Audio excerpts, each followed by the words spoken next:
ঢুকলেন নেতাজির সামনে? ঢুকেছি, ঢুকে তারপরে ভাবছি যাবো তো, তখন আমাদের যিনি অর্গানাইজার তিনি পরিচয় করিয়ে দিলেন এসছে ফাংশন হবে তখন।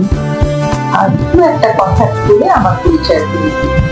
দেখলাম উনি বলছেন কলকাতাতে আয় হো, মানে ওনার সেই মিষ্টি গলায় আমি শুধু ভার লাগছি আও ইধার আও করে ফেললেন এই সুযোগ। এরপর আমি জানি না, তারপরে সবাই ফিরে দাঁড়িয়ে উনি টুকটাক সবার সাথে কথা বলছি, তা আমি দেখছি ওখানে দাঁড়িয়ে আছি। গানা গাতে হো বললাম, বলে আমার মনে হচ্ছে বলে আমি মরবো নাকি, যে আমি গান গাই, যদি একটা কিছু বলেন এক লাইন গাও তো, তখন তো আমি পুরো ডেড। আমার মনে হলো আর কি ওনার সামনে কিছু করাটা হলো কোশিশ করছি, কোশিশ করছি, এছাড়া আর কি বলবো। তারপরে গান শুনেছিলেন? না না, মাথা খারাপ। তারপরে আমি বলছি কার কাছে শিখেছে, তো আমি গুরুদের নাম বলেছি, খুশি। তারপরে দেখো তখন আমি আর বসছি না, ওরকম লেজেন্ডের পাশে বসা যায় না, আমি নিচে বসেছি। তারপরে বলছেন যে আমি বাংলা বলতে পারি। হ্যাঁ, তখন আমি বললাম আমার পুজোর গান শুনেছো? এবারে বাংলাতে বলেছে। হ্যাঁ বাংলাতে, আমি বাংলা বলতে পারি। তখন আমি তো জানি মমতা মুখোপাধ্যায় ঘটনাটা আছে, বাংলা শিখেছে।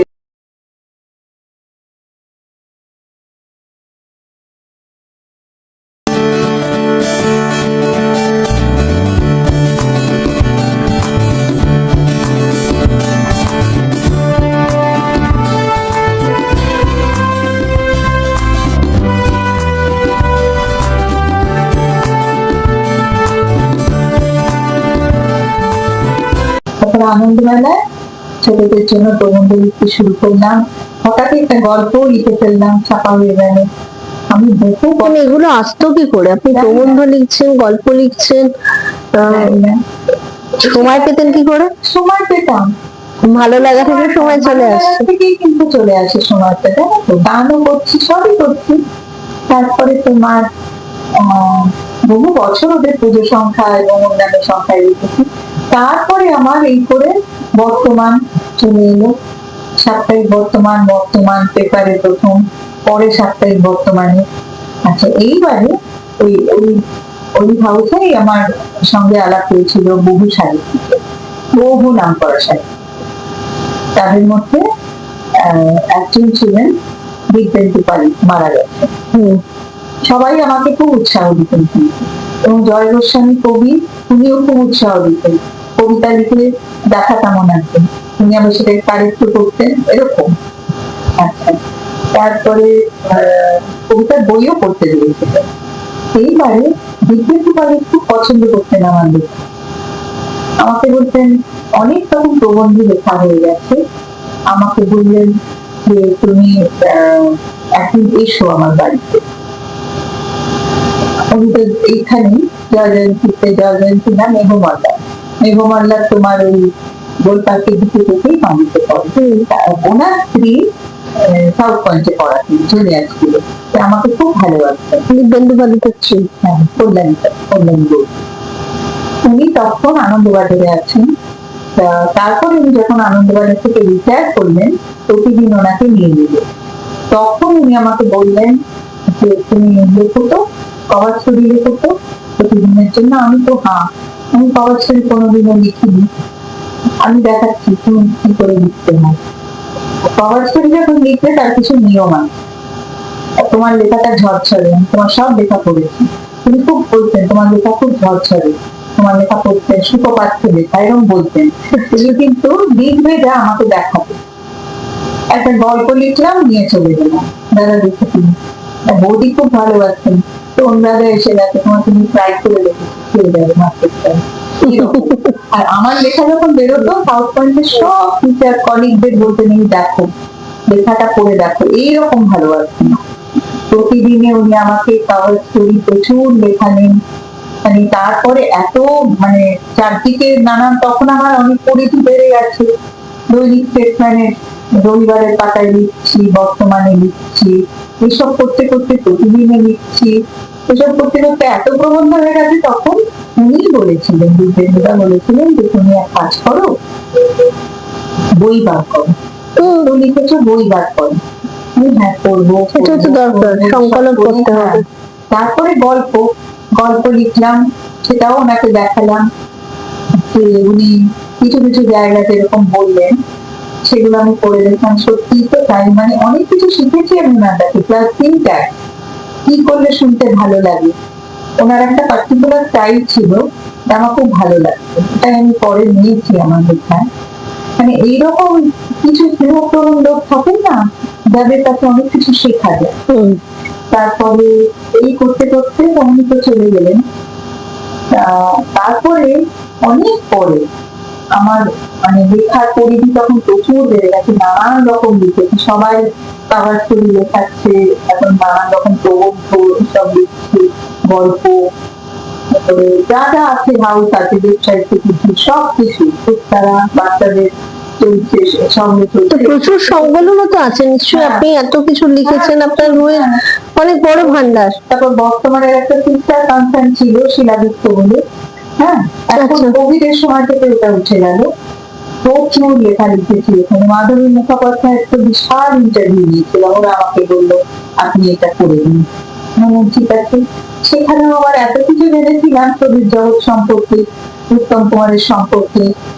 সবার আগে যখন উত্তম কুমারের নায়িকার সামনে পেয়েছি, একদম মানে এই সমস্ত মানে নিয়ে চলছে। তখন বইটা বার করার মানে উত্তর নিলেও হয়ে উঠছে না, এইরকম আর কি। তারপর দেখলাম অনেক চলে গেছে, তখন কিছু গল্প নতুন করে লিখলাম, আর কিছু পাবলিশ দিয়ে আমার প্রথম একটা গল্পের বই বার করলাম, কিন্তু বিদ্যালয় কলেজ আর দেখে যেতে পারিনি সেটাই। অনেক পরে তো গল্পের বই আমার প্রথম বেরিয়েছে, আর মানে বাড়িটা যেসব কল ওটা ভালো বিক্রি হয়েছে।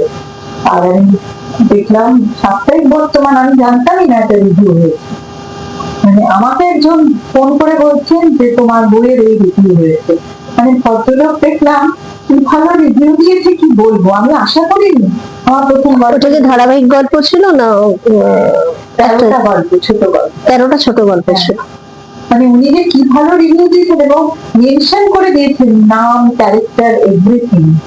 সাপ্তাহিক বর্তমানে যেটা আপনি 13টা গল্প লিখেছেন। সাপ্তাহিক বর্তমানে 13টা লিখিনি, 13টা যেটা আমার গল্পের বই বেরিয়েছে, আচ্ছা, ওরা রিভিউ করেছে, প্রত্যেকটা বই রিভিউ করেছে। আচ্ছা, ওটা যেমন বুক রিভিউ একটা সেকশন রিভিউ করেছে, আমার বইয়েরও বেরিয়েছে। ওটা বেরোতে আমার খুব সুবিধা হলো, মানে লোকে জানলো আর কি। তারপরে আমার মনে হলো যে এত কিছু লিখছি, আমার না একটু হাসির গল্প লিখতে ভালো লাগছে, বরাবর হিউমার থাকা দরকার, সেন্স অফ হিউমারটা বেশি আছে। তারপরে আমার খুব ভালো লাগতো, কিন্তু পরে অনেক হাসি মানে ছোট ছোট রম্য রচনা লিখে ফেললাম, গল্পের মতো করে বেরিয়েও গেল। এইবারে আমার মনে হলো পরের বইটা আমি যদি এটা করি, কারণ রম্য রচনাটা না হারিয়ে গেছে, তাটা একটা শিল্প। ওর সম্রাট হচ্ছেন শিবরাম চক্রবর্তী। আচ্ছা, কিছু কিছু হিমানীশ গোস্বামী লিখতেন, তারপরে তারাপদ রায়, সন্দীপ চট্টোপাধ্যায় কিছু, কিন্তু এরাও এখনো কেউ লিখতেন না। আর এটা কেন? এই যে লেখালেখির জগতে আমরা বহু উল্লেখযোগ্য সাহিত্যিককে পেয়েছি, তাদের অনেককেই হারিয়ে ফেলেছি। তো এবার সাহিত্য জগতেও আপনার একটা পদার্পণ আছে, মানে চলাফেরা করেছেন, আগের উপন্যাসও পড়েছেন, এখনকার উপন্যাসও পড়েছেন, গল্প আপনি নিজে লিখেছেন, আর রবীন্দ্রনাথ, শরৎচন্দ্র, বঙ্কিমচন্দ্র তো আছেই। তো পড়তেই হবে, মানে আমাদের শুরুটাই ওনাদেরকে দিয়ে। তো লেখার আঙ্গিকে কোথাও পরিবর্তন হচ্ছে বলে মনে হচ্ছে? গল্প, উপন্যাস দেখো, আমি একটা কথা বলছি, আমরা তো বড় হয়েছি এইসব উপন্যাস পড়ে, আমার যুগটা ছেড়ে দাও, এইসব উপন্যাসই কিন্তু এখনো কাটতি বেশি এখনো চলছে। ক্লাসিক হচ্ছে না কেন? এটা এবার প্রশ্ন, উপন্যাস ক্লাসিক হচ্ছে না কেন? তুমি তারপরেও দেখো না, যেমন সুনীল গঙ্গোপাধ্যায় সেই সময় পড়েছি আমরা, এবং দুটো ভাগ, যেটা হ্যাঁ দুটো ভাগে, তো প্রথম আলো সেই সময়, হ্যাঁ দুটোই কিন্তু ক্লাসিক, একদমই লেখাটা কিন্তু আর আসবে না। তুমি ওই শরদিন্দু বন্দ্যোপাধ্যায়কেই দেখো না, ওই রকম ঐতিহাসিক উপন্যাসকে এত লিখতে পারলে, ওই রকম ব্যোমকেশ কি আর হলো? না। উনিও শার্লক হোমসকে ফলো করেছিলেন, কিন্তু কি ভাষা, শুদ্ধ ভাষা, একদম। শুদ্ধ ভাষায় লেখা, তুঙ্গভদ্রার তীরে শুদ্ধ ভাষায় লেখা, এটা অদ্ভুত। মানে এইসব লেখকরা আর তো আসছেন না, আর এই জিনিস তৈরিও হচ্ছে না।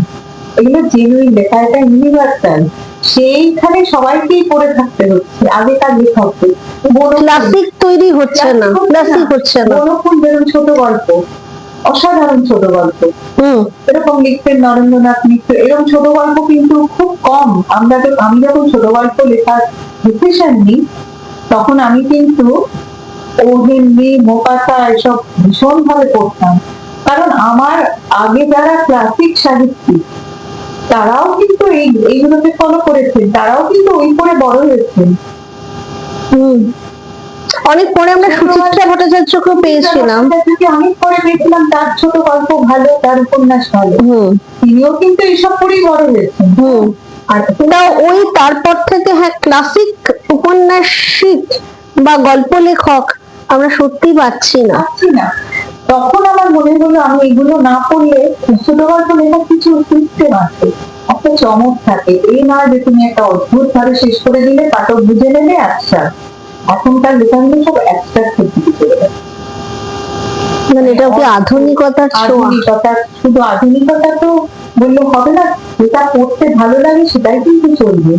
তুমি বুকফেয়ারে গেলে দেখবে পুরোনো বইয়ের সংকলন বেশি দিচ্ছে, পুরোনো উপন্যাস, পুরোনো ছোট গল্প, পুরোনো যা যা আছে, লেখকদের লেখক বেশি। লেখালেখি আপনার এখনো চলছে? মানে এই যে বইমেলা গেল, হ্যাঁ পুরো, সেখানেও আপনার বই বেরিয়েছে?